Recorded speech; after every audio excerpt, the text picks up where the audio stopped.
निश्चित रूप से आशाराम जागृत जी ऐसी भाषा का इस्तेमाल करते हैं जो कि उनके क्षेत्र से जुड़ी हुई भाषा है और इतनी खाटी है कि कभी कभी मुझे दिक्कत होती है। मैंने कई मित्रों से इस पुस्तक में बहुत से शब्दों के अर्थ पूछे, मुझे नहीं मालूम। हालांकि मैं भी बस्ती का रहने वाला हूँ, मेरा गांव बस्ती में है, सुल्तानपुर में ननिहाल है, फैजाबाद में रह रहा हूँ, ये सब पूरा अवधि क्षेत्र है। लेकिन कुछ खाटी चीजें वहां पर थी उस कविता में जिसके बारे में मुझे लोगों से पूछना पड़ा। भाषा की जब हम बात करते हैं तो भाषा सिर्फ भाषा नहीं होती, भाषा केवल शब्द नहीं होते, भाषा केवल कुछ ध्वनियां नहीं होती, भाषा वास्तव में एक जीवन का रूप होता है। जहां भाषा होगी वहां जीवन होगा। इस अर्थ में जब हम अवधि की बात कर रहे हैं तो इसका मतलब वह जीवन है। भाषा में क्रिया और क्रिया में बल है, लोचन जी ने लिखा है। तो ये बल ऐसे नहीं है, बल उसमें इसलिए है क्योंकि उसमें जीवन है। भाषा को हम सिर्फ शब्द और अर्थ में नहीं बांध सकते। अगर हम भाषा को शब्द और अर्थ में बांधेंगे तो हम फिर वही स्ट्रक्चरल जो विचार है उसमें फंसेंगे। ये शब्द है और फिर डिकोडिंग है, कोडिंग है, उसके बाद कुछ नहीं। लेकिन भाषा यहीं तक नहीं होती। भाषा का मतलब उससे जुड़ी हुई वस्तुएं होती हैं, भाषा का मतलब उन वस्तुओं से जुड़ा हुआ जीवन होता है, वो सारी चीजें होती हैं।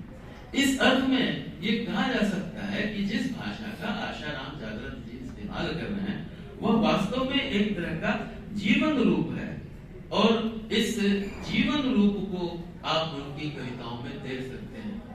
वो जीवन जो कि पाही माफी का जीवन है, वह जीवन जिसमें गरीबी है, जिसमें असमानता है, जिसमें बहुत से उनके मित्रों की मृत्यु भी है, इसमें बहुत से चरित्र हैं इस कविता में, इस पुस्तक में।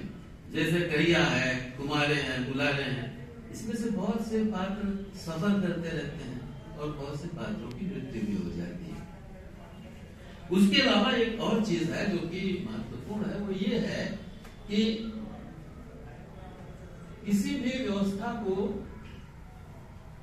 जब तक हम उसे ठीक से नहीं जानते तब तक हम उसे आत्मसात करते रहते हैं। इस पुस्तक में तमाम ऐसे दलित लोगों का भी जिक्र है जो कि उस व्यवस्था को स्वीकार करते हैं।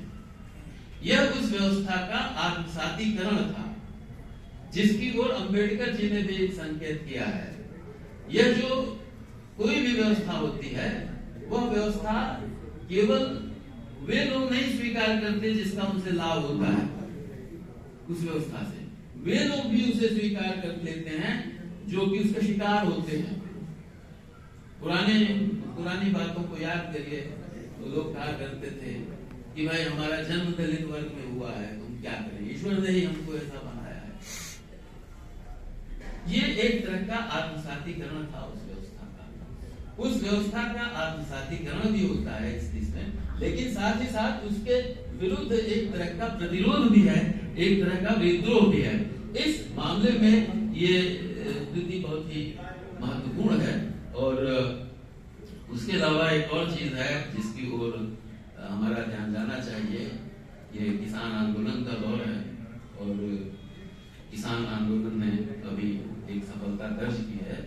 तो इस अर्थ में ये देखने की जरूरत है कि हम इन समस्याओं से किस तरह से निपट सकते हैं। अक्सर लोग इस बात की चर्चा करते हैं कि लिबरल ह्यूमनिज्म तो खत्म हो गया, अब वो सब चीजें कहाँ आने वाली हैं।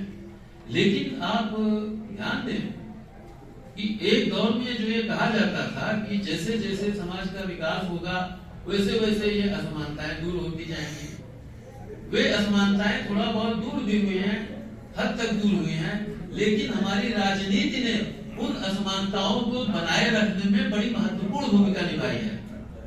धर्म की खाइयां खोदी है, जाति की खाइयां खोदी है। इस पुस्तक के बाद पढ़ने के बाद हमें इस बात पर विचार करना चाहिए कि इन चीजों को हम कैसे अपने समाज में समाप्त कर सकते हैं, किस तरह से एक व्यापक सोच विकसित हो सकती है जैसे किसान आंदोलन की एक व्यापक सोच विकसित हुई, जिसमें जाति और धर्म की खाइयां गिर गई। बहुत बहुत धन्यवाद। मैं एक बार फिर